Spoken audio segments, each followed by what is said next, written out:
ఈ 3 గ్రామాల్లో అటు శాసనసభ్యులు శ్రావణి గారు, నేను, ప్రజాప్రతినిధులు, అదేవిధంగా సిఆర్డీ కమిషనరు కన్నబాబు గారు మరియు అధికారులందరూ రైతు సోదరులతో కూర్చోవడం, వారికి ఉన్న సమస్యల గురించి డిస్కస్ చేయడం జరిగింది. అన్నిటికంటే ముఖ్యంగా ఏంటంటే ఈ యొక్క గ్రామాలలో ఇన్ఫ్రాస్ట్రక్చర్, రోడ్డు కావచ్చు, డ్రైన్స్ కావచ్చు, వాటర్ కావచ్చు, అండర్గ్రౌండ్ సివరేజ్ కావచ్చు, లైట్స్ కావచ్చు, ఇవన్నీ కూడా ఏదైతే ల్యాండ్ పుల్లింగ్కి ల్యాండ్ తీసుకుని లేఅవుట్ వేసి ఏ విధంగా అయితే ఇన్ఫ్రాస్ట్రక్చర్ డెవలప్ చేస్తున్నా అలాంటి ఇన్ఫ్రాస్ట్రక్చరే 29 గ్రామాల్లో డెవలప్ చేయమని గవర్నర్ ముఖ్యమంత్రి గారు ఇచ్చిన ఇన్స్ట్రక్షన్ మీద వాటన్నిటికీ డిపిఆర్లు తయారు చేసాం.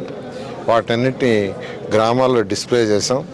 ఇంకా ఏదైనా మార్పులు చేర్పులు ఉంటే వాళ్ళ సలహాలు తీసుకొని ముందుకు పోవటం కోసంగా ఇలా ప్రతి గ్రామంలో అటు శాసనసభ్యులు, నేను, ప్రజాప్రతినిధులు, అధికారులు మీటింగ్ పెట్టడం జరిగింది. దీంతో కొన్ని చిన్న చిన్న సమస్యలు కొన్ని ఉంటే వాటిని అక్కడికే క్లియర్ చేయటం, కొన్ని అవసరమైతే యాక్చువల్గా ఏంటంటే కలెక్టర్తో కూడా మాట్లాడడం జరుగుతుంది. అయితే ముఖ్యంగా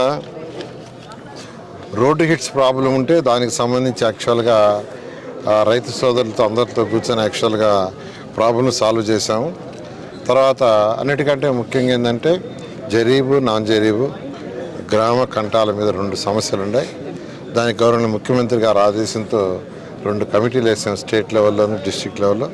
వాటి యొక్క రిపోర్టు జరీబ్ ల్యాండ్ అయితే 45 రోజుల్లోను, అదేవిధంగా గ్రామ కంటాలు అయితే 60 రోజుల్లో రిపోర్ట్ ఇస్తామని చెప్పారు. ఆ రిపోర్ట్ రాగానే దాని మీద యాక్షన్ తీసుకొని ముందుకు పోవడం జరుగుతుంది.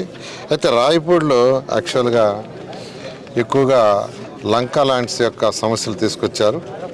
అయితే 9.14 ఎవరైతే ఇచ్చారో వాళ్ళందరికీ ప్లాట్లు అలాట్ చేసిన వాళ్ళందరికీ రిజిస్ట్రేషన్ చేయాలని ఆ రోజు యాక్చువల్గా గౌరవ శాసనసభ్యులు 3 కమిటీలో డిస్కస్ చేయడం, అది కరెక్టేనని ఇమీడియట్గా ఇన్స్ట్రక్షన్ ఇచ్చాం. దాంట్లో దాదాపు 91 మంది యాక్చువల్గా రిజిస్ట్రేషన్ కూడా చేసుకోవడం జరిగింది. వాళ్ళందరికి కూడా ఫోన్లు చేసాం.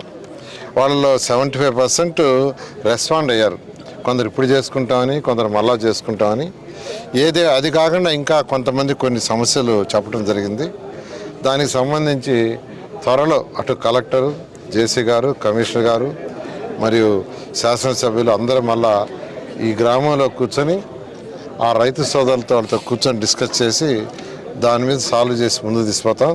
రైతు సోదరులందరికీ చెప్పేది ఒకటే, ప్రతి గ్రామంలో నేను, శాసనసభ్యులు, మళ్ళీ ప్రజాప్రతినిధులు వస్తాము, డిస్కస్ చేస్తాము, 1 by 1 సాల్వ్ చేస్తాము అని అందరికీ సవినయంగా తెలియజేస్తాం.